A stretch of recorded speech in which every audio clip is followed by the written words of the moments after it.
অনুষ্ঠানের শেষ নেই। ড্যাড ডিএডি ড্যাড বাপি মা অ্যানিভার্সারি কেক নেওয়া হচ্ছে। দেখো রিঙ্কি আর আমি এসেছি। বিদ্যুৎ রং খেলে রং খেলে।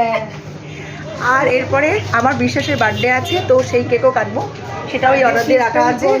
হ্যাঁ, যাওয়ার সময় নেবো। এটা অ্যানিভার্সারিটা কেটে আসি, তারপর বার্থডেটা নিয়ে ওটা 12টায় কাটবো। তো আমাদের তো জানোই অনুষ্ঠানের শেষ নেই। আমার ভাবো বাপিমার আজকে অ্যানিভার্সারি, কালকে বিশ্বাসের বার্থডে, মানে ছোটো জামাইয়ের বাড়ির বার্থডে, আজকে হোলি। তো মানে পরপর অনুষ্ঠান, back to back.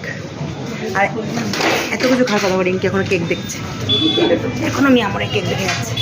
R Holi special কেকটা কিন্তু খুব সুন্দর। আমি আমার হোলি স্পেশাল কেকটা খাবি না না একটা খালি হোলি স্পেশাল ইয়ে ছিল, ওটা চলে গেছে। দারুণ করেছে, ঠান্ডাই ওয়ালনাট বলে একটা ইয়ে ছিল। ওটা হোলি স্পেশাল। আর কে কে কিনলে হোলি স্পেশাল কেকটা কমেন্টস করুন। টাটা।